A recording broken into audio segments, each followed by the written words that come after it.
Assalamualaikum, apa kabar Bunda? Semoga hari Anda menyenangkan. Jangan lupa like, subscribe, dan komen. Selamat mendengarkan. Tadinya tertawa merupakan hal paling langka bagi seorang Said.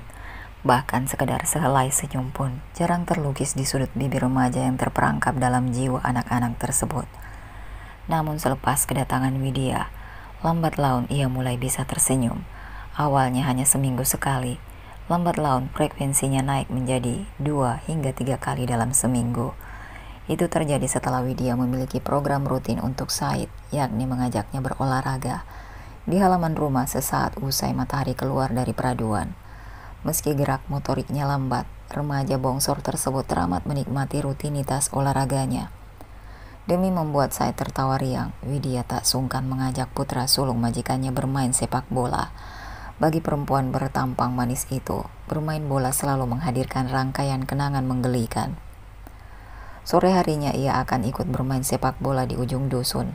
Alhasil, apa yang di pagi ini ia lakukan bersama Said di halaman rumah Tuan Jabir membangkitkan memori konyol tersebut. "Ayo Said, kejar, rebut bolanya," teriak Widya. Perempuan itu sedikit mempraktekkan gerakan juggling. Susah payah Said berusaha merebut bola dari penguasaan Widya. Lantaran berhasil mencari bola dari kaki Widya, Said girang bukan kepalang. Said sama sekali tidak menyadari semenjak beberapa saat lalu ayahnya telah duduk manis di sofa serambi.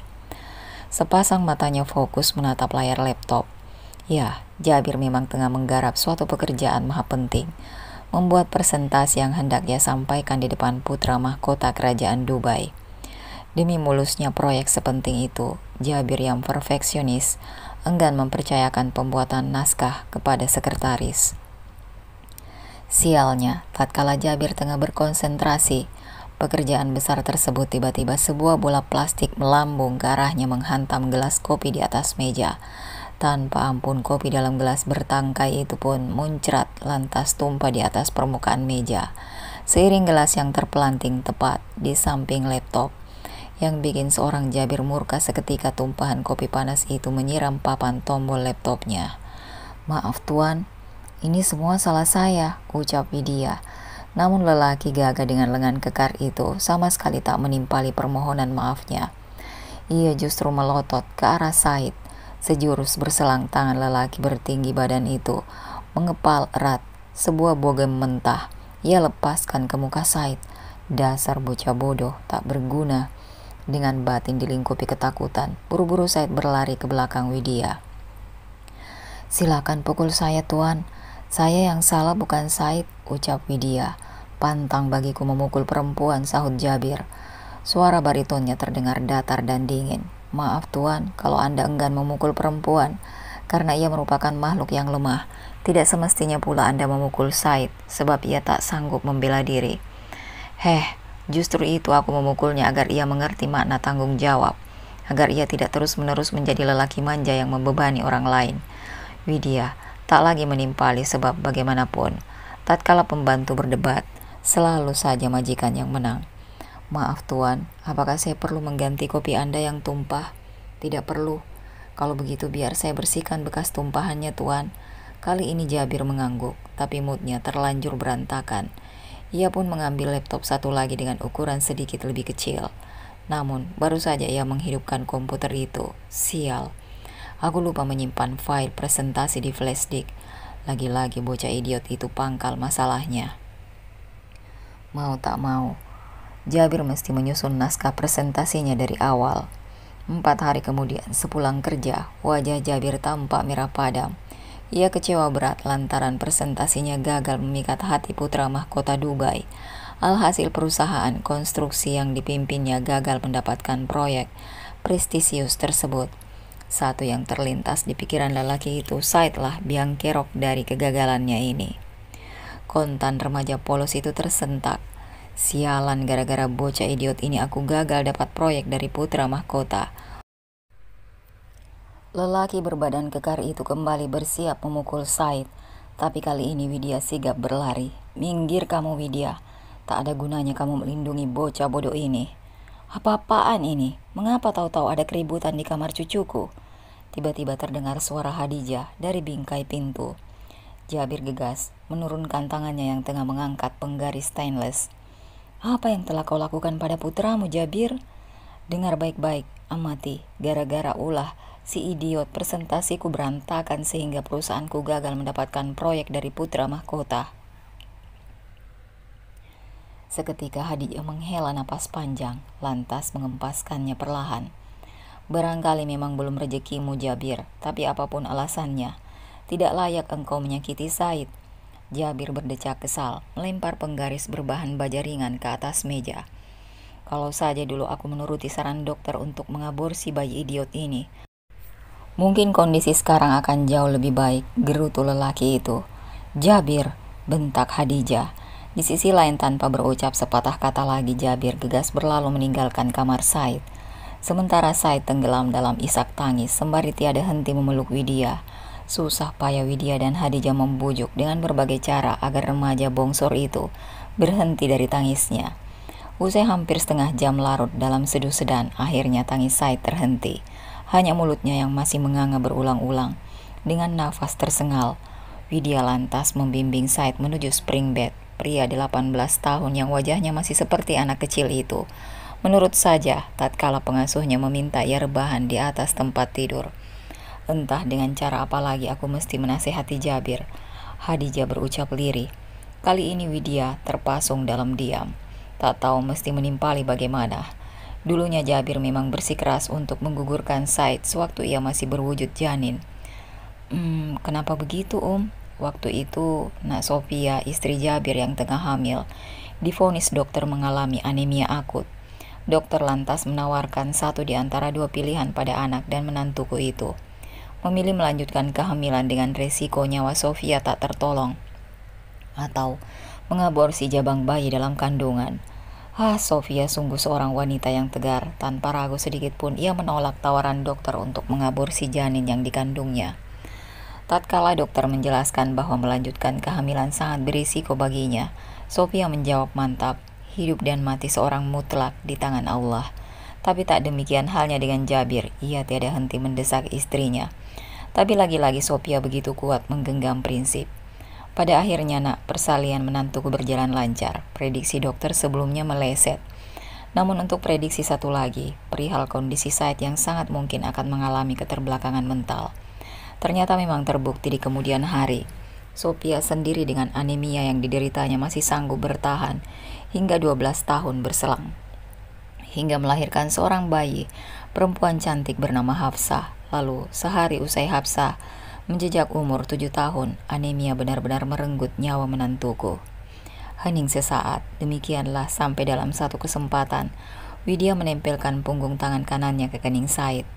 "Sepertinya Said demam, Enggan ambil resiko. Hanya sesaat usai Jabir berangkat ke kantor, Hadijah lekas memanggil Khalid. Dimintanya sopir asal Mali tersebut untuk menyiapkan mobil.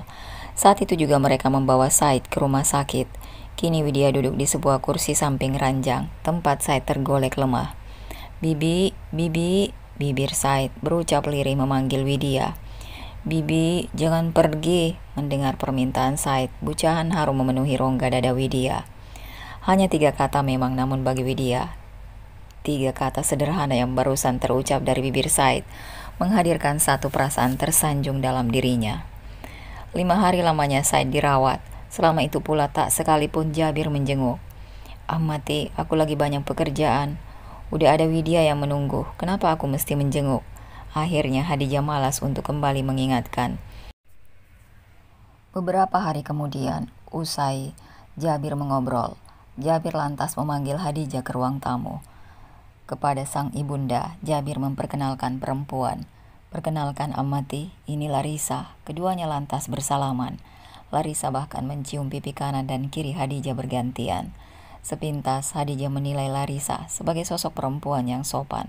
Tapi perempuan parubaya itu memang enggan berbasa-basi. "Terus terang Jabir ini udah cukup berumur. Ia juga duda dari 2 orang anak. Untuk itulah aku berharap kalian tak perlu lagi menjalani hubungan layaknya remaja yang baru mengenal asmara. Akan tetapi Larissa, untuk melangkah ke jenjang yang lebih serius, kurasa penting juga buat mempertimbangkan pada Hafsah. putri Jabir. Kontan Jabir mengangguk. Ia pun beranjak bangkit memanggil Hafsah. Gadis jelitanan energik itu lekas mengiringi langkah sang ayah. Segera Jabir memperkenalkan Larissa pada Hafsah. Namun respon Hafsah sungguh membuat semua orang di ruang tamu tercengang dan tersentak. Dengar baik-baik Bibi Larissa. Sampai kapanpun aku tidak akan mengizinkan ayah untuk menikah lagi. Aku tidak pernah mau memiliki seorang ibu tiri. Satu-satunya ibu bagiku ialah Bunda Sofia, dahulu, sekarang, dan seterusnya. Demikianlah perkataan lugas yang dilisankan oleh Hafsah. Hafsah yang cantik, tentu tak seorang pun yang mampu menggantikan posisi Bunda Sofia di hatimu. Namun, Bunda Sofia saat ini telah beristirahat di alam baka. Kamu tentu membutuhkan seseorang untuk menemani hari-harimu. Ayah Jabir pun demikian. Tapi aku tidak butuh kamu, Bibi. Seketika Larissa terdiam. Wajah Jabir tampak mengguratkan kekecewaan. Namun bagi lelaki itu, sepeninggal istri tercinta, Hafsah adalah segalanya. Sementara Hadijah hanya mengangguk pelan. Kamu telah dengar sendiri kan, Nak, bagaimana jawaban cucuku? Larissa menyunggingkan senyum kecil, sekedar untuk menutupi bucah kecewa yang mungkin tergurat di pancaran air mukanya. Tak selang lama ia undur pamit. Singkat saja kejadian sore itu, namun tidak demikian efeknya bagi Hafsah. Dalam pada itu belakangan usai mencicipi menu racikan Widya, Jabir jadi sering memberi tugas tambahan untuk perempuan berdarah Jawa itu. Selain memasak menu Indonesia barang seminggu sekali, ia kerap meminta Widya menyeduhkan kopi. Apa yang belakangan diperbuatnya pun tak lepas dari pengamatan Hafsah. Maka dalam kesempatan Hafsah pun menghampiri Widya. Kamu gak usah cari muka di depan ayahku ya. Maaf, apa maksud Hafsah? Masih saja mengelak. Aku perhatikan kamu sering bersikap genit, obral senyum di depan ayah. Camkan baik-baik, sampai kapanpun aku tidak akan pernah mengizinkan ayah menikah lagi.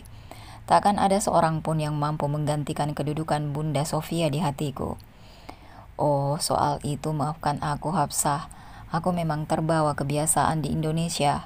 Kultur di negara kami tatkala seseorang bertemu dengan atasan atau orang lain lebih tua, kendati berlain jenis kelamin, sebagai ungkapan kesopanan kami terbiasa menyapa ramah sambil tersenyum. Terima kasih kamu udah mengingatkan. Di sini hanya seperti itu justru dianggap sebagai tindakan genit. Terkait kekhawatiranmu, aku sama sekali tak ada niatan untuk merebut hati ayah Jabir darimu. Sebab aku telah mempunyai suami di Indonesia. Di samping itu Hafsah, aku hanyalah seorang pembantu. Sungguh merupakan kelancangan besar jika aku sampai bermimpi untuk menjadi pendamping Tuan Jabir. Benar begitu? Desak Hafsah. Tapi kalau Hafsah berkenan, aku mau menjadi temanmu. Bagaimana? Hafsah gak keberatan? Sejenak Hafsah terdiam. Ditatapnya wajah Widya lekat-lekat. Terima kasih Hafsah yang cantik mau berteman sama aku, yang orang kampung dan jelek ini. Enggak, Bibi Widya cantik kok. Hanya saja aku jauh lebih cantik dari Bibi. Kontan Widya tertawa. Setelahnya ia merungkut tubuh Hafsah ke dalam pelukan. Gadis jelita berkulit putih mulus tersebut balas memeluk Widya. Entah kenapa berada di pelukan Widya, Hafsah merasa nyaman. Usai beberapa lama saling rangkul, Widya melepaskan pelukan. Hafsah kenapa? Sekarang kan aku udah jadi teman Hafsah, jadi kamu gak usah ragu buat cerita ke aku. Bi, aku jadi kangen sama Bunda Sofia. Dulu beliau selalu memelukku seperti ini. Kalau begitu, Hafsah harus rajin mendoakan Bunda Sofia. Mudah-mudahan Allah selalu melapangkan dan menerangi kubur beliau. Sesaat berselang kembali Hafsah merebahkan kepala ke pelukan Widya. Isak tangisnya pecah. Perlahan Widya membelai punggung gadis itu. Sebagaimana biasa malam itu, Ivan nongkrong di depan salon Ria. Namun kali ini ada yang lain dari tampang Ria. Wajah perempuan bermake up tebal itu tampak bergelayut mendung. Mas, boleh nggak aku minta tolong sama kamu? Minta tolong apa ya? Selama aku mampu, tentu aku selalu siap sedia. Begini mas, tadi ada yang datang nagih hutang. Aku udah janji baru bisa bayar besok. Sedangkan kamu tahu sendiri kan bisnis salonku sekarang lagi sepi.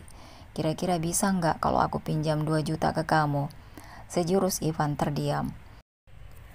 Seketika ia teringat dengan kiriman dari Widya yang baru masuk ke rekeningnya 2 hari yang lalu. 7 juta rupiah nominal transferan tersebut. Bisa dong, masa dipinjemin uang segitu aja nggak bisa? Aku tungguin besok ya mas, sebelum jam 10 pagi. Siap sayang, maka demikianlah esok pagi Ivan benar-benar menepati janji. Hari-hari selepas itu Ria makin sering meminjam uang pada Ivan. Lagi-lagi dengan alasan serupa demi membayar hutang. Untungnya bagi hasil keuntungan dari warung mie bakso Pak Darso masih berjalan lancar. Alhasil di hadapan Ria, Ivan masih bisa membanggakan statusnya sebagai CEO dan pemegang saham warung makan yang dirintisnya bersama Darsono tersebut. Sementara itu lewat 2 bulan sudah Alia tidak pulang ke rumah ayahnya. Peristiwa di warung seblak alun-alun kota tempo hari teramat mengguncang batin gadis itu. Ketika mama kerja keras membanting tulang di negeri orang, mengapa papa tega main gila dengan perempuan lain? Pertanyaan tersebut tiada henti menggelayuti benak Alia. Sayangnya saat ini uang saku di kantong mulai menipis. Apa boleh buat, besok pagi aku harus pulang. Gadis berbodi sintal tinggi itu menelan ludah getir. Ya, sengaja Alia memilih pulang ke rumah Ivan esok pagi sebab ia enggan untuk menginap di sana. Hari Minggu pagi seiring beranjaknya matahari dari peraduan, Alia melangkah melewati gerbang pesantren. Tiba di jalan desa, Alia gegas menyeberang. Ia pun mempercepat langkahnya memasuki halaman rumah. Kontan dalam hati Alia bertanya-tanya, ada acara apakah pagi ini? Gadis jelita itu masih tenggelam. Buruan Alia, kamu sarapan terus ikut kita. Emang ini pada mau kemana? Pak D tanggung jawab loh. Ayo sekarang sampean yang jelasin, ucap seorang ibu bergamis biru yang duduk di pojok. Begini ya, baru saja Pak D Supri membuka kata untuk memberitahu sesuatu. Mendadak Ivan dan Ria muncul dari bingkai pintu ruang tamu. Ivan tampak mengenakan jas rapi berpadu padan dengan celana panjang dan peci nasional. Sementara Ria mengenakan kebaya putih dengan jarik warna senada. Alia sayang, kamu ikut kita ya. Aku ingin kamu turut menyaksikan langsung momen penting diikrarkannya aku sebagai pendamping ayahmu sekaligus mama baru kamu. Dek, seketika jantung Alia laksana berhenti berdetak. Ini semua tidak benar kan, Pak? Yang terjadi setelahnya Ivan tersenyum simpul. Yang dibilang Tante Ria barusan memang benar ya. Sesaat lagi kami akan menikah dan kamu harus memanggil Tante Ria dengan panggilan Mama. Oh ya, aku juga sangat berharap kamu ikut mengantar kami dan menjadi salah satu saksi dari peristiwa penting ini. Tidak, Pak. Sampai kapanpun aku gak akan sudi memiliki ibu tiri seperti dia. Gak apa-apa, Mas. Semua butuh proses. Seru Ria. Ivan mengangguk tanpa memperhatikan keberatan Alia. Keduanya gegas melangkah menghampiri minivan. Sejumlah tetangga dan kerabat dari kedua calon pengantin segera mengiringi mobil masuk. Tak selang lama mobil bercat bodi putih itu melaju meninggalkan halaman rumah. Ia masih tak percaya dengan apa yang baru saja dilihatnya. Kalau boleh berandai-andai, Alia sungguh mengharapkan bahwa peristiwa barusan hanyalah sekedar mimpi. Alhasil Alia dilanda kebingungan. Mendadak gadis itu teringat akan satu hal. Dari belasan orang yang mengiringi calon pengantin, ia tak mendapati sosok Pak D. Anton, kakak kandung ayahnya. Kebetulan Pak D. Anton tengah di rumah, maka begitu melihat keponakannya di halaman buru-buru ia keluar. Alia, kamu langsung ke sini atau udah singgah ke rumahmu? Aku habis dari rumah Pak D. Berarti kamu udah tahu tentang ayahmu? Udah Pak D. Aku pun tidak menyetujui pernikahan ayahmu. Aku sudah menasehati namun ia tetap ngotot. Udahlah ya. Apapun yang terjadi yang penting kamu tetap semangat, rajin belajar. Pasti kamu belum makan ya? Nanti aja Pak D, aku gak lapar. Aku boleh gak ada permintaan sama Pak D? Boleh-boleh aja Tayah. Kamu kan udah aku anggap anak sendiri. Kalau Pak D gak keberatan misal depan Mama transfer uang dari Dubai, pengen ku transfernya ke rekening Pak D. Jadi aku kalau mau ambil duit langsung datang ke sini. Gak masalah ya, aku sih oke-oke aja. Cuma pesanku kapan waktu jika mentalmu udah siap, kamu tetap harus menjenguk ayahmu. Iya Pak D. Selepas sarapan, Alia meminjam ponsel Pak D-nya untuk berkirim pesan WA ke nomor Widya. Assalamualaikum Mah, besok-besok kalau Mama kirim duit, transfernya jangan ke rekening Papa, ke rekening Pak D Anton aja. Tak kunjung ada balasan, barangkali lantaran di Dubai masih terlampau pagi. Telepon dari ibumu, ucap Anton. Halo Alia, assalamualaikum. Waalaikumsalam Mah. Dari kemarin aku gelisah terus ya, kukira kamu lagi sakit. Syukurlah kalau kamu baik-baik saja. Alia ingin menyampaikan bahwa ayahnya sudah menikah kepada ibunya, namun lekas dibuangnya niatan itu jauh-jauh. Ia tidak tega mendengar suara parau serta isak tangis mama. Oh ya, kamu tadi kirim pesan supaya ke depan aku transfer duitnya ke rekening Pak De Anton saja. Emangnya kenapa? Takutnya nanti duitnya dihabisin papa, jadinya aku nggak kebagian buat uang saku sama bayar SPP. Oh gitu, Nun jauh di ujung telepon, di salah satu sudut kota. Sejenak Widya terpekur. Ya, alasan Alia dirasa masuk akal. Tapi masa iya sih seluruh hasil kerjaku selama sebulan ditransfer ke rekening kakak ipar? Begini aja deh ya, nanti khusus biaya mondok, aku transfer ke nomor rekening Pak De Anton. Sisanya aku transfer ke nomor rekening papamu. Nanti papa kamu biar ku bilangin agar lebih hati-hati memanage uang. Sebenarnya Alia masih keberatan. Ya udahlah, bagaimana baiknya menurut mama aja. Buat beli pulpen, aduh kok banyak banget Pak De, gadis itu berucap malu-malu. Udah ambil aja. Berulang, Alia mengucap terima kasih selepas zuhur. Ia gegas undur pamit untuk kembali ke pesantren. Sementara itu Ivan setelah pernikahannya dengan Ria, uang yang Widya kirimkan benar-benar telah ludes. Mau tak mau Ivan mesti merogoh dompet sendiri untuk persiapan mengisi Pertamax di SPBU. Di sisi lain, perhatian Widya mendadak tertuju pada pria yang berdiri di samping Jabir. Pun sebaliknya, pria berkulit sawo matang itu tiada hentinya menyapukan pandang ke muka perempuan berdarah Jawa tersebut. Makin dekat jarak dengan tamu majikannya, perasaan Widya kian tak enak. Widya teramat yakin ia tidak salah orang. Sosok yang sekarang berdiri tegak tepat di samping Tuan Jabir adalah seseorang yang pernah menjadi bagian penting dari masa lalunya. Widya, pria itu berseru lirih, namun lebih dari cukup untuk membuat jantung Widya berdetak kencang. Sejenak Widya terpana. Ia sungguh tak menyangka lelaki yang baru saja memanggil namanya telah berubah 180 derajat dibanding 11 tahun lalu. Kak, kamu Ferdi kan? Lelaki dengan tubuh dibalut tuxedo serta kacamata minus bertengger di atas hidung itu mengangguk cepat. Ah, aku senang kamu masih ingat, Wid. Menyimak percakapan sang tamu dengan ART-nya dalam bahasa Indonesia, seketika Jabir terperanjat. Ternyata takdir Tuhan sungguh luar biasa, Tuan Jabir. Siapa sangka di kota berjarak ribuan kilo dari negeri saya ini ternyata saya berjumpa dengan teman sekelas waktu SMA dulu, ucap Ferdi. Hah? Anda dan Widya teman sekelas? Benar Tuan, barangkali inilah yang disebut keajaiban dunia. Kembali Ferdi menyapukan pandang. Bagaimana kamu bisa sampai ke Dubai, Wid? Ceritanya panjang, Fer, tapi intinya himpitan ekonomi lah yang memaksa aku merantau ke negeri ini. Hening sesaat, sebetulnya teramat besar rasa penasaran dalam benak Widya untuk mengajukan sebuah tanya. Tak perlu analisis mendalam, keakraban dan kedekatan Ferdi dengan Tuan Jabir menggambarkan status sosial teman SMA-nya tersebut.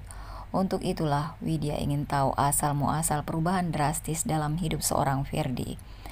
Dahulu lebih satu dasawarsa silam, Ferdi lah yang selalu minder kala berada di dekat Widya. Sekarang justru terbalik, ada gumpalan sesal sekaligus naif. Di dalam hatinya telah menolak Ferdi. Inikah yang disebut balas dendam dari seorang mantan? Kembali kepala Widya merunduk. Maaf Tuan Jabir, Ferdi, sepertinya keberadaanku di sini mengganggu agenda kalian. Jadi saya undur pamit. Jabir mengangguk sembari menuntun Said. Sebenarnya Ferdi ingin menahan kepergian Widya, tapi ia lekas teringat akan tujuan utamanya. Sepertinya engkau pernah memiliki hubungan istimewa dengan pria tadi, nak, ucap Hadijah. Tidak, Om. Sontak Hadijah menyunggingkan senyum. Engkau bisa membohongi orang lain, tapi tidak denganku, nak. Pancaran wajah, sorot mata, dan bahasa tubuhmu tidak bisa bohong. Apapun itu, nak, semua telah tertinggal jauh di belakang. Orang bijak berkata, tempat terjauh bukanlah ujung dunia, melainkan masa lalu. Oleh karena itu, hanya orang bodohlah yang membiarkan dirinya terus-menerus terjerat oleh bayangan masa lalu. Iya, Om. Limosin yang dikemudikan Khalid telah keluar dari kompleks Ganimal, lantas menapaki jalanan kota yang dipenuhi lalu lalang mobil mewah. Seuntai kalimat pengandaian tiba-tiba terlintas di benak. Sekiranya dahulu aku berjodoh dengan Ferdi, barangkali hidupku bakal jauh lebih bahagia ketimbang sekarang. Beberapa detik berselang, giliran serangkai nasihat dari Hadijah.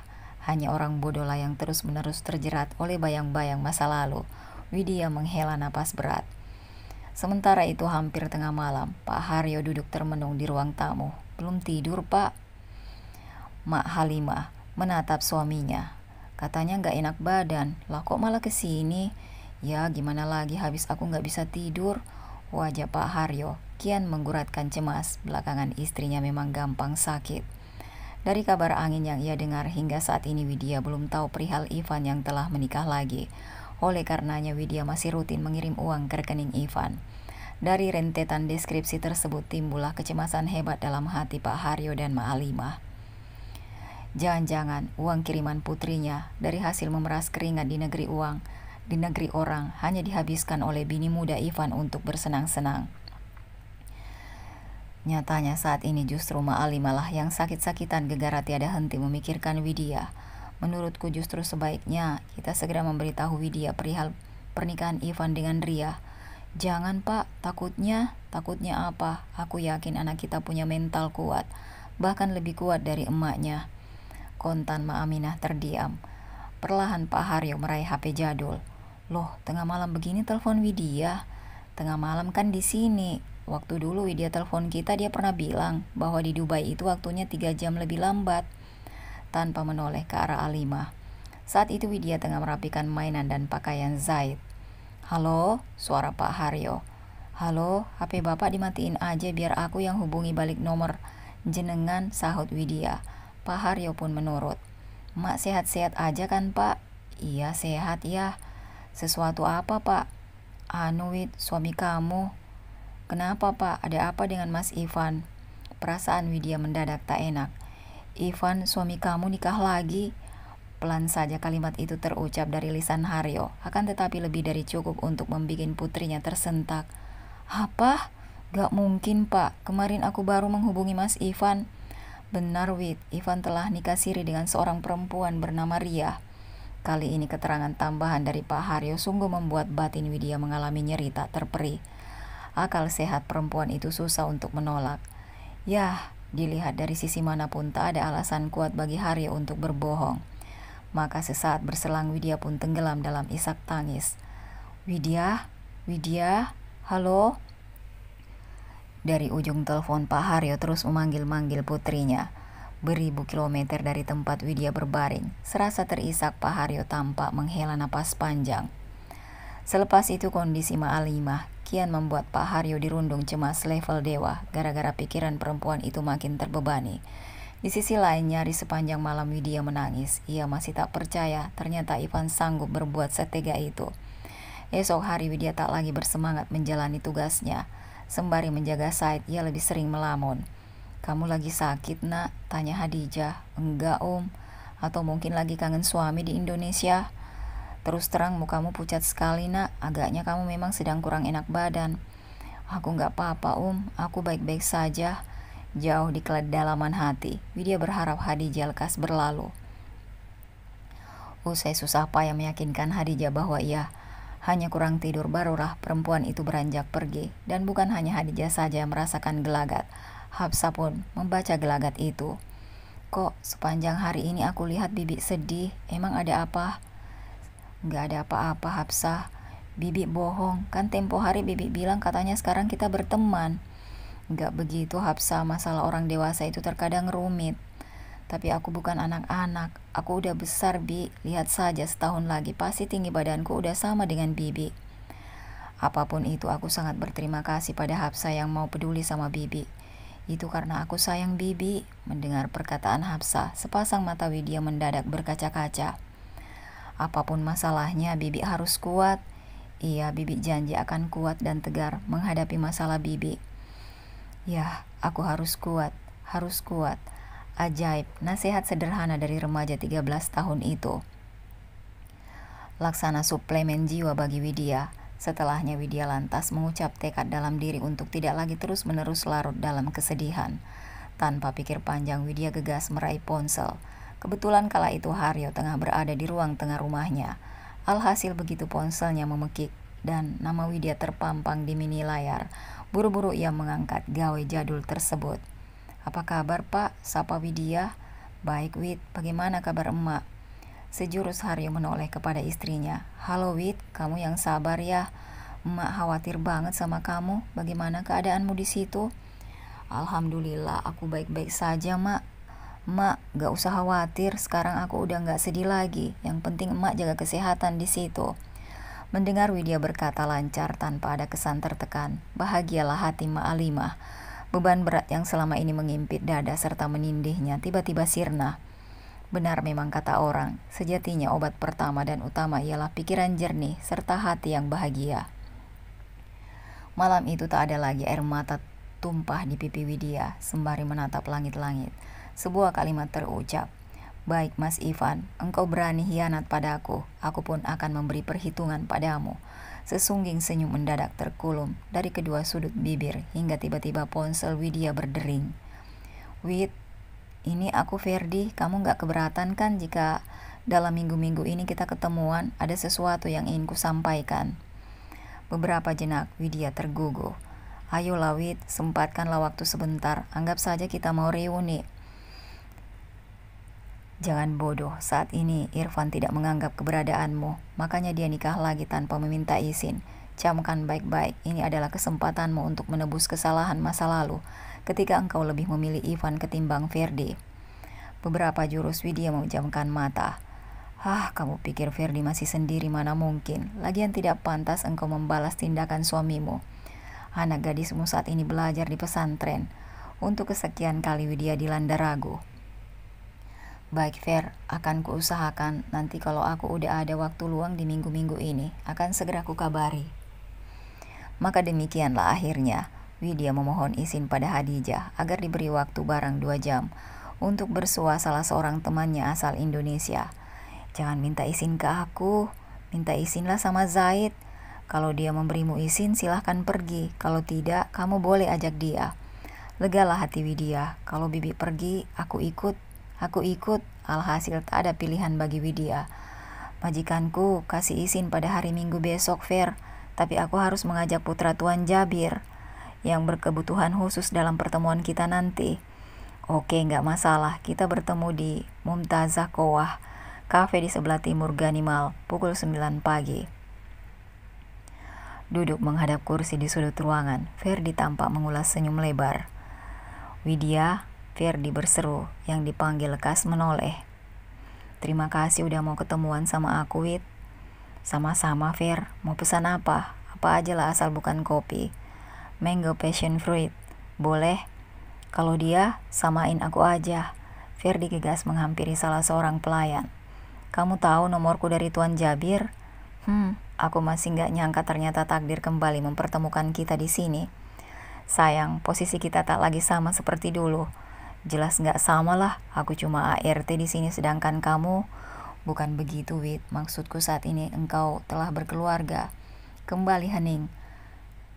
"Loh, bukannya waktu engkau datang ke rumahku di kampung 11 tahun lalu pun statusku udah berkeluarga?" "Iya juga sih. Nah, maksudku untuk ketemu kamu hari ini sebetulnya memang berhubungan erat dengan momen 11 tahun lalu itu. Tatkala aku datang ke rumahmu, dan ternyata engkau baru saja menikah." Begitu pelayan berlalu, Ferdi lekas membuka anakan tas pundaknya. "Lihatlah Wid, kalung ini berliontin huruf W. Satunya lagi berliontin huruf V. Awal-awal merantau ke Jakarta dulu sengaja aku memesan kalung ini ke pengrajin. Spesial untuk kita." Wajah Ferdi sontak menerawang. Berbekal sedikit pengetahuan, aku bersama salah seorang teman pengusaha di Jakarta nekat terjun ke dunia bisnis ekspor impor. Dan sekarang aku kerap terbang ke Timur Tengah untuk mengurus produk-produk impor yang kami pasarkan di Indonesia. Mulai dari kurma, permadani, hingga pakaian khas Arab yang belakangan mulai banyak digemari di tanah air. Jadi, secara tidak langsung, Wid, engkaulah sosok yang telah berkontribusi besar hingga aku dapat mencapai posisi seperti saat ini. Seketika Widya merunduk. "Berarti kamu udah puas kan melihat kondisiku sekarang? Perempuan yang dulu menyakiti hatimu, saat ini terpaksa menjadi ART di negeri orang." Kontan Ferdi menggelengkan kepala. "Gak begitu, Wid. Tadinya aku memang ada perasaan seperti itu. Tapi seiring waktu setelah aku meraih posisi seperti saat ini, aku justru tersadar satu hal. Engkau adalah motivasi terbesarku. Terus terang, Wit, melihatmu harus menjadi TKW di sini, hatiku tergerak. Memeras keringat, membanting tulang jauh di negeri orang demi memenuhi kebutuhan keluarga di tanah air. Tidak mungkin kau lakukan jika keadaan tidak memaksa, seperti kau bilang tempo hari. Tadi aku udah cerita panjang lebar. Sekarang giliranmu, Wit. Tak ada jawaban dari Widya. Maaf, Wit, kalau aku lancang bertanya. Apakah suamimu udah meninggal? Apakah suamimu sakit parah hingga tak sanggup mencari nafkah? Lagi-lagi kepala perempuan bertampang manis itu menggeleng. Berarti jawabannya jelas. Suamimu adalah seorang pemalas tak tahu diri, hingga engkau mesti memosisikan diri sebagai tulang punggung keluarga. Benar begitu? Kali ini Widya mengangguk. Dengar baik-baik, Wid. Aku ikhlas 100% jika laki-laki yang menjadi pendampingmu adalah seorang yang bertanggung jawab, yang menjadikanmu sebagai ratu. Namun bila dia adalah seorang bedebah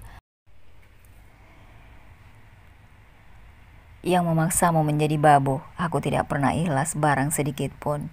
Jangan pernah bersedih, segala hapus air matamu. Camkan baik-baik, perasaanku padamu saat ini tidak berubah. Sebagaimana 11 tahun lalu, jika engkau tersiksa oleh seorang laki-laki yang memperlakukanmu sebagai babu, aku akan membebaskanmu dari kungkungan laki-laki macam itu. Sontak isak tangis Widya terhenti. Mendadak ia dilanda penasaran akan maksud ucapan Ferdi. Belum terlambat, Wid. Sama sekali belum terlambat bagi kita untuk kembali menjalani hubungan baru, merangkai kembali apa yang sempat terputus. Untuk selanjutnya kita sama-sama melangkah demi menggapai istana kebahagiaan. Tidak mungkin, Fer. Sampai kapanpun aku tidak akan sudi menjadi perebut suami orang.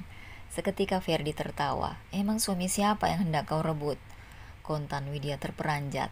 Bahkan sampai sekarang aku belum menikah. Jangan bercanda, Fer. Mana mungkin pengusaha sukses macam dirimu masih melajang di usia 30-an tahun. Kalau kamu tak percaya, silahkan periksa seluruh kartu identitasku.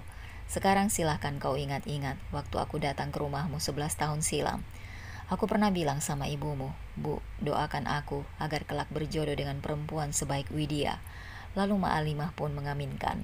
Kalau sampai sekarang aku belum nikah, berarti memang aku belum bertemu perempuan lain yang sebaik dirimu. Atau bisa juga, Wid, barangkali Tuhan menghendaki kita berjodoh. Tidakkah engkau merasa bahwa alam pun seakan merestui hubungan kita? Perjumpaan ajaib kita di kota ini menjadi buktinya.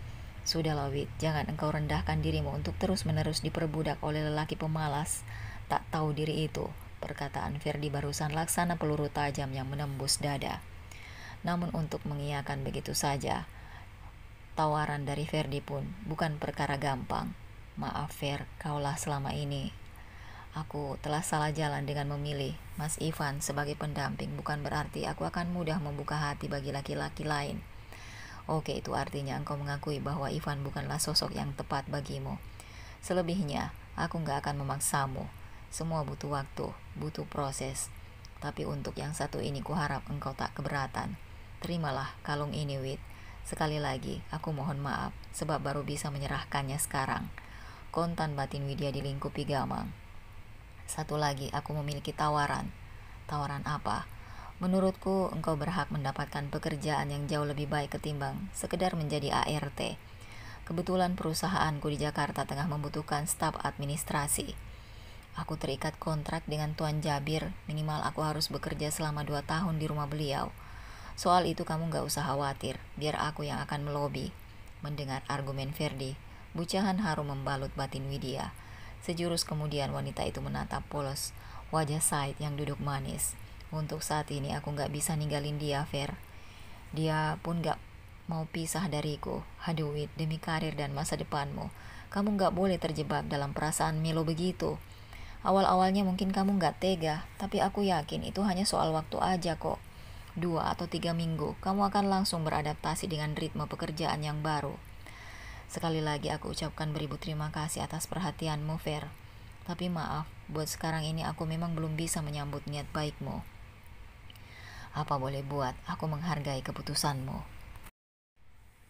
Sementara itu balutan kesal tiada henti mewarnai batin Ivan. Betapa tidak, Kalender Masehi telah menunjukkan tanggal 7, namun kiriman uang dari Widya tak kunjung menyinggahi nomor rekeningnya.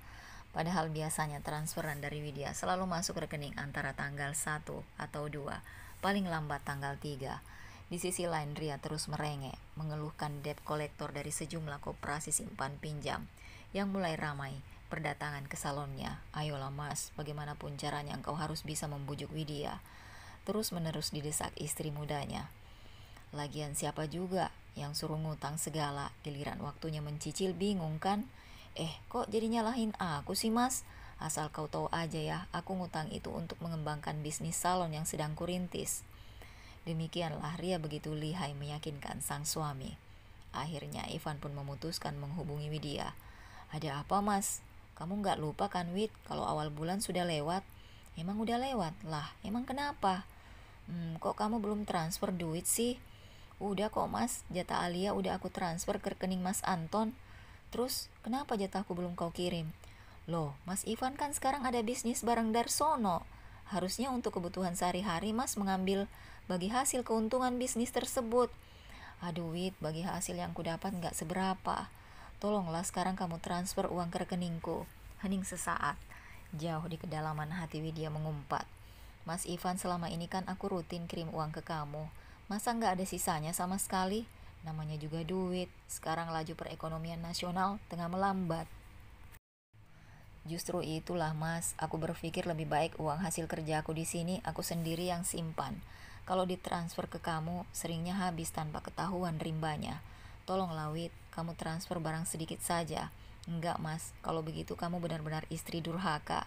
Kalau menurut mas Ivan aku adalah istri durhaka, menurutku mas juga suami durhaka. Sebab engkau telah lalai mencari nafkah sehingga aku harus menjadi ART di Dubai. Ibarat kena skatmat, Ivan sontak terdiam. Udah dulu ya mas, aku masih ada kerjaan lain. Dik, nanti dulu, kali ini aku benar-benar minta tolong. Tak ada lagi jawaban, Widya telah memutus sepihak perbincangan mereka. Via udara, Ivan kembali menghubungi nomor Widya. Sialnya hanya jawaban otomatis operator yang menjawab. Dasar istri durhaka. Siapa yang durhaka mas? Ya siapa lagi kalau bukan Widya. Emang dia nggak mau kirim duit ya? Begitulah. Terus gimana nih? Besok kan ku coba minta tolong mas Anton. Esok hari pagi-pagi betul Ivan melajukan motor metiknya ke rumah Anton. Begini mas, bulan ini aku sedang kehabisan duit. Sialnya Widya nggak mau lagi kirim transferan ke rekeningku. Boleh nggak mas kalau aku pinjam duit kiriman dari Widya untuk Alia? Nggak bisa begitu Van. Uang kiriman dari Widya itu untuk merupakan amanah yang harus aku sampaikan pada Alia. Untuk keperluan biaya mondok, sekolah dan belajarnya, bukan buat yang lain. Aku tahu kok, Widya rutin kirim duit 3 juta per bulan ke rekeningmu. Sementara kebutuhan Alia di pesantren gak nyampe segitu. Paling cuma separuhnya. Mana ada duit nganggur. Kalaupun transferan dari istrimu ada lebihnya ya, aku tabung buat masa depan Alia. Siapa tahu nanti dia pingin kuliah. Otomatis butuh biaya banyak kan. Halah, sekarang Alia masih SMP ini. Aku pakai dulu lah mas. Gak bisa Van. Oh begitukah sikapmu sama adik kandung sendiri? Tolonglah Van, kamu berpikir jernih. Aku lakukan ini juga demi kepentingan putrimu, bukan untuk yang lain. Kalau kamu butuh duit buat keperluan sendiri, cobalah kamu pinjam ke istri mudamu. Masa pemilik salon gak ada duit sama sekali? Terus gimana mas? Desak Ria. Nanti sore aku akan menemui Darsono. Lepas asar, Ivan pun meluncur menuju warung mie bakso Pak Darso. Kedatangan pria itu langsung disambut oleh Darsono. Aku benar-benar minta tolong sama kamu, Dar. Emang mau minta tolong apa? Kok dari naga-naganya urusan kamu yang satu ini ruwet banget? Dar, kalau bisa jatah hasilku bulan ini dikasihkan sekarang juga. Gila kamu Van, keuntungan bulan ini berapa? Kita kan belum tahu. Masa kamu udah minta bagian sekarang? Ya, anggap saja aku tengah berhutang ke kamu Dar. Nanti buat bayarnya tinggal kamu potong jatah bagi hasilku bulan ini. Kamu ini Van, baru aja dapat jatah bagi hasil semingguan lalu. Masa udah langsung habis? Hening sejenak. Tolonglah Dar, 3 juta aja. Ya udah, tapi jangan jadi kebiasaan loh. Buatku pos-pos keuangan ini udah jelas penggunaannya. Kalau diambil sembarangan bisa mengacaukan pembukuan. Siap kawan, akhirnya luruh juga hati Darsono. Makasih banyak kawan. Lelaki berkulit itu menjabat erat tangan Darsono lantas bergegas undur pamit. Sementara itu, kemarin sore emakmu pingsan, sekarang ia di rumah sakit, Wit. Kira-kira bisa nggak kalau kamu nyempetin pulang kampung buat jenguk emakmu? Suara Pak Haryo terdengar cemas. Aku usahakan ya Pak. Pokoknya sebisa mungkin diupayakan ya Wit. Iya Pak. Haryo segera mengakhiri panggilan telepon. Kalau memang seperti begitu kondisi ibumu, pulanglah nak. Jenguk dia, mudah-mudahan kedatanganmu akan mempercepat kesembuhannya. Seketika Widya terdiam. Ia sungguh tak menyangka semudah itu Hadijah memberi izin. Tapi bagaimana dengan Said, Gak usah khawatir, untuk sementara waktu biar aku yang jaga dia. Belum juga mereka selesai berbincang, dari bingkai pintu dapur muncullah remaja bongsor itu. Bi, kita main bola. Widya yang tengah membantu mengiris bawang bombay lekas menaruh pisau. Kamu tinggal saja nak, gak apa-apa, aku masak sendiri. Demikianlah, Widya pun menurut saja. Biasanya di sore hari Said lebih suka bermain mobil-mobilan. Setelah itu Said pun begitu manja kepadanya. Dan malam itu sepasang mata dengan tatapan setengah kosong tak kunjung memejam. Mulut Said terus berceloteh lirih. Bibi harus tetap di sini, Bibi gak boleh pergi. Akan tetapi jelas tidak mungkin baginya untuk membatalkan rencana pulang. Bucahan iba yang tiba-tiba mendera. Maka malam itu juga Widya lekas memesan tiket melalui aplikasi online. Setelahnya ia gegas berkemas, memberesi sejumlah pakaian yang hendak ia bawa ke tanah air. Esok hari Widya berusaha bersikap sewajar mungkin di hadapan Said. Akan tetapi sepanjang hari itu, remaja itu kian menunjukkan sikap manja pada Widya. Bibi harus di sini, Bibi tidak boleh pergi. Malam harinya, remaja itu bahkan enggan ditinggal Widya buat kembali ke kamarnya. Hadijah yang mendadak masuk kamar Said sontak menggelengkan kepala berulang. Said, Bibi Widya bisa biar istirahat, masa semalaman harus nungguin kamu? Kasihan nanti dia sakit. Bibi enggak boleh pergi. Seketika kebingungan melanda batin Hadijah. Dari kemarin Said enggan berpisah dari Widya. Lebih baik Widya ajak Said ke Indonesia, timpal pria bertampang itu. Tanpa beban, mana mungkin bisa begitu, kondisi Indonesia beda dengan di sini. Makanannya pun beda. Itu tugas Widya untuk membuat Said sanggup beradaptasi, kilah Jabir. Aduh nak, Widya pulang ke Indonesia untuk menjenguk ibunya yang sakit. Bukan buat libur. Kalau Said ikut hanya akan merepotkan. Tidak masalah Amati, kita bisa tetap gaji full Widya untuk bulan ini. Toh memang sudah menjadi konsekuensi dari pekerjaan Widya. Suka tak suka dia memang harus siap direpotkan Said setiap saat. Bilang aja sama Widya untuk menjadwal ulang kepulangannya ke Indonesia. Suruh ia booking 2 tiket, 1 buat Said. Nanti aku akan tanggung seluruh ongkos pulang pergi Emirat Indonesia. Jauh di kedalaman hati Hadijah, sontak terbetik perasaan kecewa terhadap Jabir. Ia sungguh menyayangkan pemikiran putranya yang semata-mata melihat permasalahan ini dari segi profesionalisme. Namun apa boleh buat, faktanya Said pun begitu bergantung pada Widya. Widya, Hadijah memanggil. Perempuan berdarah Jawa itu beranjak bangkit. Bibi gak akan kemana-mana, cuma dipanggil nenek Hadijah sebentar.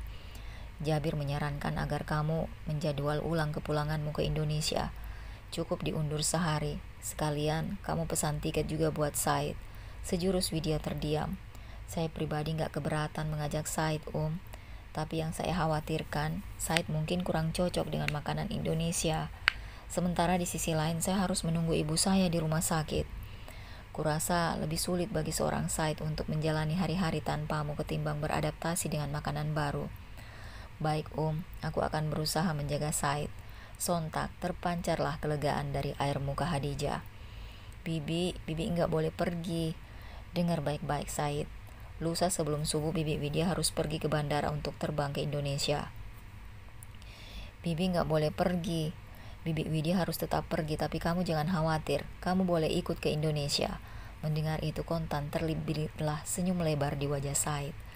Taksi yang ditumpangi Widya dan Said merambat pelan meninggalkan kota parkir. Area parkir Yogyakarta International Airport. Memasuki jalan provinsi. Taksi bercat biru muda itu bergegas melaju kencang menuju arah Purworejo. Tanpa sebab pasti jantung Widya mendadak berdegup kencang. Batinnya dirundung gelisah tiada tara.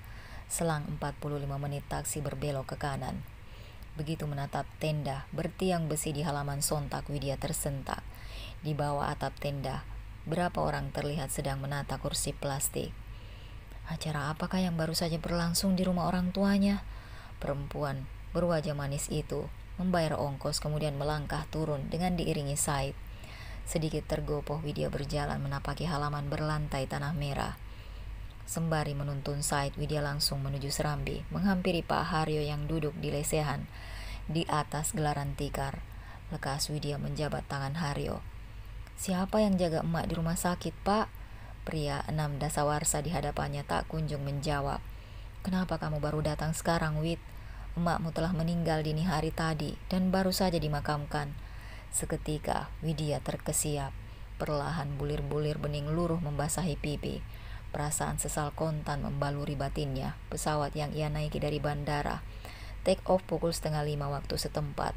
Dari tengah malam ia tak lagi tidur. Sembari memberesi pakaian Said, ia mencar ponselnya yang memang lobet. Ia sama sekali tak mengetahui jika semalam Pak Haryo berulang kali menghubungi nomor ponselnya. "Siapa dia?" "Anak majikanku, Pak." "Anak majikan? Kenapa kau bawa pulang kampung?" Berarti benar apa yang orang bilang." "Maksud Bapak apa?" "Kita bicara di dalam." Haryo lekas beranjak. "Kenapa dia ikut?" "Dia anak dengan keterbelakangan mental, Pak." "Biar saja dia ikut ke dalam, toh dia juga gak paham bahasa kita." "Orang-orang kampung bilang kamu jadi simpanan majikan. Konon gara-gara itulah kamu bisa kirim duit banyak yang lantas digunakan Ivan buat beli tanah di dusun tetangga." Menyimak penuturan Haryo, ia menggelengkan kepala. "Demi Allah, Pak, semua itu fitnah." Lagi-lagi Wid, ia termakan omongan orang-orang bilang, "Mana ada maling ngaku, tapi semua bukti jelas tak bisa dibantah." Emakmu terus memendam perasaan malu dan terpukul jauh di dalam hati. Sebetulnya kemarin siang, Wid, emakmu telah sadarkan diri sampai akhirnya pukul 11 malam. Ia kembali pingsan, kondisinya tiba-tiba drop. Beribu sayang, ia harus memundurkan sehari jadwal kepulangan ke tanah air gara-gara Said tak bisa ditinggal. Seandainya aku tidak memundurkan jadwal kepulangan ke tanah air, aku pasti dapat bertemu emak dalam kondisi sadar. Tapi gara-gara lebih menuruti kemauan bocah idiot ini yang bukan siapa-siapaku, akhirnya aku tak lagi dapat melihat wajah emak buat selamanya. Mendadak Widya merasa marah tak terhingga kepada Said. Sejurus ditatapnya remaja bongsor yang kini menggenggam pergelangan tangannya dengan begitu erat. "Menjauh sana, jangan dekat-dekat aku." Said sontak tersentak. Setahun terakhir inilah kali pertama ia dibentak oleh Widya.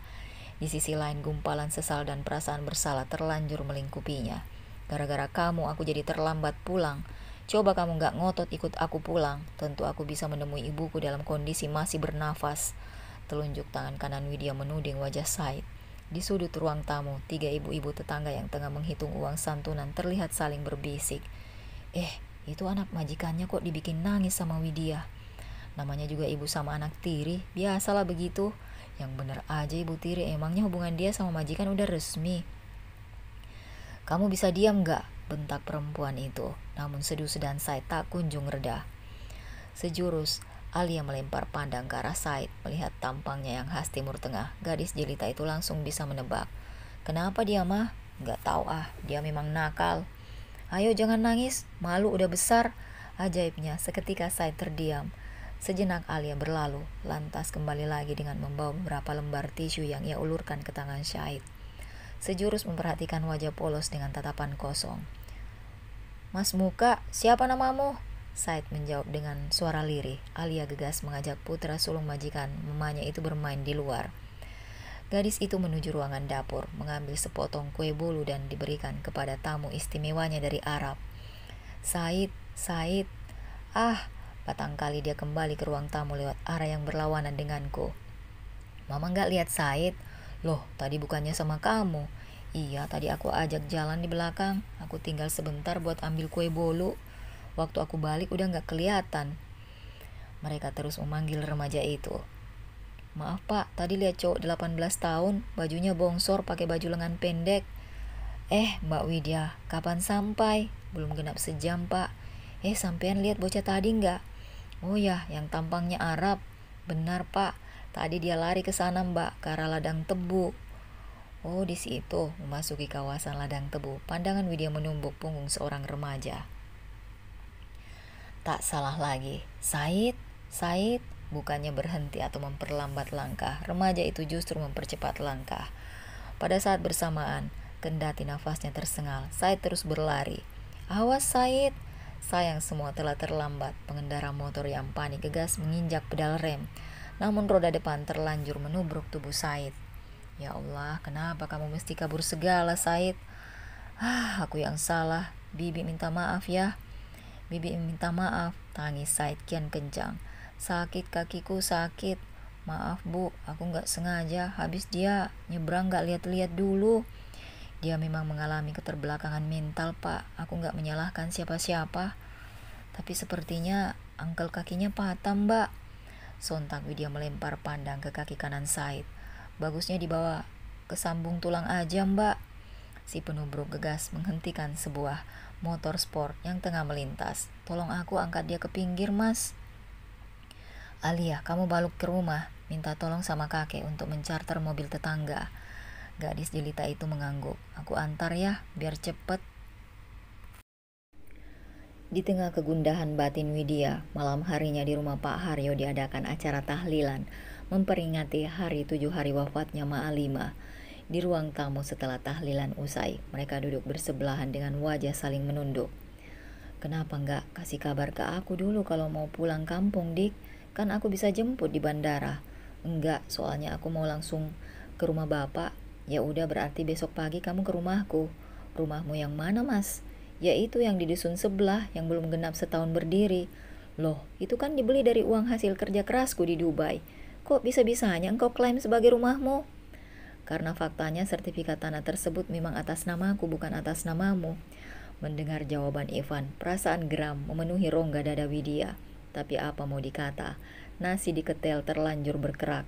Yang ada tinggallah sebongkah sesal yang kini dirasakan perempuan berbulu mata lentik itu. Memangnya mengapa aku dulu 100% percaya pada Mas Ivan? Oke, kalau rumah itu engkau klaim sebagai milikmu, sampai kapanpun aku tidak ikhlas jika engkau tempati bersama istri mudamu. Kali ini suara Widya sedikit meninggi. Baguslah kalau kamu udah tahu aku nikah lagi. Dengar baik-baik Wid, aku sebagai suamimu pun sama sekali tidak ridho ketika engkau menjadi simpanan majikan di Dubai. Suara Ivan ikut meninggi. Itu fitnah mas, demi Allah aku tak serendah yang kau tuduhkan. Masih saja mengelak.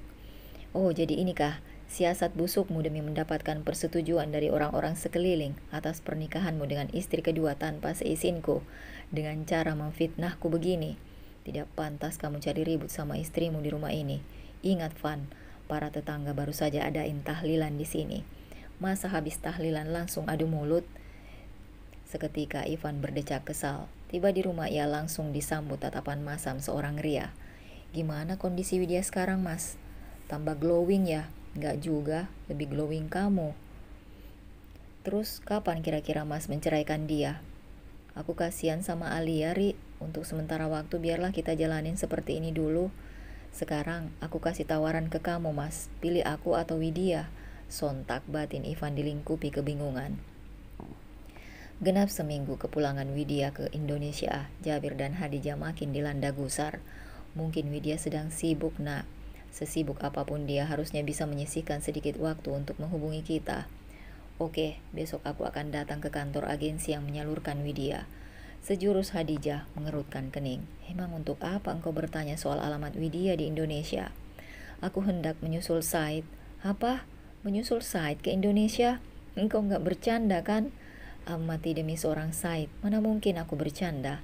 Benar saja esok hari Jabir mendatangi kantor agensi Widya. Kepala staf yang menemui, ia ceritakan permasalahan yang tengah dihadapi. Are you sure? Tanya Jabir pada Hasan, tukang ojek merangkap pemandu yang mengantarnya menuju alamat rumah Widya. Yes, I'm sure, timpal Hasan. Tadi ia telah bertanya pada seorang ibu pemilik warung. Gegas Hasan menghampiri pintu teralis. Halaman sedang Jabir mengekori tepat di belakang. Assalamualaikum, kulo nuwun. Hasan setengah berteriak. Tak selang lama seorang pria berkacamata dengan postur jangkung muncul di bingkai pintu ruang tamu. "Waalaikumsalam, cari siapa mas?" tanya pria jangkung itu. "Maaf pak, apa benar ini rumah Widya?" Seketika sosok pria itu terdiam. "Widya? Widya siapa?" "Widya yang tadi yang jadi TKW ke Dubai." "Oh, istri dari pemilik rumah yang lama. Dia udah nggak di sini mas, rumah ini udah jadi milik saya setelah Pak Ivan gagal melunasi hutangnya." Usai menyimak jawaban tuan rumah yang tak lain ialah Joni, Hasan lantas memberi penjelasan pada Jabir. "Mister Jabir, Widya udah nggak tinggal di sini. Kalau begitu kita ke tempat tinggalnya yang baru. Anda bisa melacaknya kan?" "Insya Allah, Mister." Hasan segera undur pamit. Ketika bertemu salah seorang warga, Hasan langsung bertanya, "Itu yang dekat pertigaan rumahnya, besar cat tembok bagian depan warna orange." Sesampai di halaman rumah, Jabir dan Hasan langsung bertemu Ivan. "Maaf, ini rumahnya Widya?" "Iya benar," jawab Ivan usai beberapa jenak terpasung dalam diam. "Oh, kebetulan nih ini Mister Jabir, majikan Mbak Widya di Dubai. Beliau ada keperluan penting, sehingga ingin bertemu istri Anda." Sontak Ivan memperhatikan Jabir. Gak salah lagi dapat dipastikan, antara Widya dan majikannya memang terjalin hubungan khusus. "Sayangnya selama di kampung, istri saya tidak tinggal di sini. Ia tinggal di rumah orang tuanya di Dusun Ranting. Kalau boleh tahu siapa nama orang tua Mbak Widya?" "Pak Haryo." Setelah mencari-cari, akhirnya Jabir menemukan rumah Pak Haryo. Jabir melangkah cepat menghampiri mereka. Melihat kondisi Said, wajahnya tampak gusar. "Apa yang terjadi pada anakku?" Sorot mata Jabir penuh selidik. Dan seketika tubuh Widya gemetaran. Perasaan takut dan sesal saling berbaur jadi satu, menyesaki ruang batin. Selintas sempat terfikir dalam benak untuk merangkai dusta demi membela diri, namun lekas Widya tersadar. Maka dengan raut wajah penuh gumpalan sesal, "Maaf Tuan Jabir, semua terjadi lantaran kelengahan saya dalam menjaga Said. Katakan dengan jelas apa yang telah terjadi pada anakku.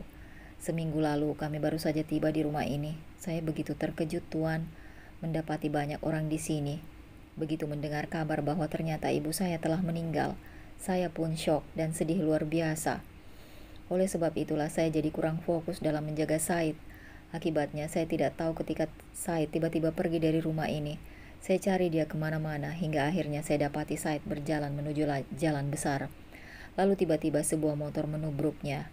Kakinya tergilas roda." Sejurus Widya terdiam. "Aneh, aku tahu Said teramat dekat denganmu. Mana mungkin dia pergi tiba-tiba dari rumah ini? Pasti ada sebab." Perempuan berkulit itu tak mampu lagi berkilah dengan suara sedikit gemetaran. Alhasil tatkala bucahan kecewa serta amarah menguasai batin, Widya lepas kendali hingga ia memarahi dan membentak Said. "Begitulah penyebabnya Tuan, semua terjadi karena kesalahan saya." Beberapa jenak Jabir terdiam, sorot matanya nanar, menatap dahan pohon. "Aku dapat memahami kekalutan pikiranmu saat itu, Wid. Akan tetapi bagiku yang lebih penting ialah keselamatan Said. Namun tatkala engkau ikuti perasaanmu dengan suatu tindakan yang membahayakan, aku tak bisa terima. Untuk kasus ini, aku tak dapat mentolerir tindakanmu. Said, 2 hari lagi engkau ikut ayah kembali ke Dubai." "Gak mau, aku mau tetap bersama Bibi Widya." "Maaf Widya, demi kebaikan bersama aku terpaksa memberhentikan posisimu sebagai pengasuh Said." Widya hanya terbungkam. 2 hari lagi aku akan datang kemari menjemput Said dengan taksi. Kamu tolong bujuk Said." Taksi mungil bercat biru muda lekas melaju, sementara Said berdiri tertegun menatap punggung taksi hingga menjauh dan menjauh. Ia sama sekali tidak mengetahui di jok belakang taksi isak tangis Widya pecah. Sementara itu, Pak Haryo yang duduk di sofa seberang tampak termangu. Ia telah mendengar panjang lebar dari Widya sendiri mengenai apa yang terjadi pada putrinya. "Sudahlah Wid, barangkali memang inilah yang terbaik buat kamu." "Iya Pak, sejujurnya masih ada sejumlah hal yang mengganjal. Namun ini ia sepakat dengan nasihat sang ayah, tak ada gunanya terlampau larut dalam penyesalan." Perlahan, Widya menaruh novel yang ia baca. Tak selang lama, pintu ruang tamu diketuk. Seketika pria 60 tahun tersebut menghela. "Ada apa Van? Mau bikin ribut lagi sama anakku?" "Justru saya datang ke sini untuk mengakhiri segala keributan dengan Widya Pak." "Maaf Pak, boleh saya masuk?" "Silahkan." Haryo lekas menyingkir. Begini, berhubung belakangan ini antara saya dan Widya banyak mengalami ketidakcocokan, ditambah bukti-bukti yang demikian terang benderang bahwa Widya telah bermain hati dengan laki-laki lain nun jauh di Dubai, maka demi kebaikan bersama memutuskan untuk menceraikan Widya. Mendengar perkataan Ivan barusan, Widya hanya menyeringai, tak ada kekagetan. Oke, aku akan menerima perceraian ini. Aku nggak masalah sama keputusanmu, sahut Widya. Tapi sebelumnya aku mau meluruskan apa yang kau tuduhkan. Asal kau tahu saja, majikanku di Dubai memang datang ke sini. Bahkan singgah di rumah ini, tapi tujuannya adalah untuk menjemput anaknya. Mendadak Ivan menggaruk-garuk kepala. Berikutnya mas, kalau kamu masih memiliki harga diri, sebagaimana sering engkau bangga-banggakan, seharusnya engkau kembalikan uangku yang kau gunakan untuk membeli tanah dan membangun rumah yang sertifikatnya di atas namakan dirimu. Mana bisa begitu, Buit? Dulu waktu kau kirimkan uang 200 juta pada aku nggak ada perjanjian bahwa uang itu tidak boleh kugunakan untuk membeli tanah. Terserahlah, yang penting aku tidak ikhlas. Uang hasil kerja kerasku kau gunakan untuk membangun rumah yang kini kau tempati bersama istri keduamu. Ikhlas tidak ikhlas yang jelas dalam sertifikat tertulis nama aku sebagai pemilik tanah. Suka-suka aku dong, mau aku pakai buat apa? Bukan main geram hati Widya. Sudahlah Wid, masalah rumah gak perlu diungkit-ungkit lagi. Toh kapanpun waktunya, Alia bebas singgah dan menginap di sana kalau lagi gak di pondok. Pak Haryo, saya pamit dulu ya. Mohon maaf kalau ada salah kata. Kali ini pria parubaya itu tak menimpali barang sekata.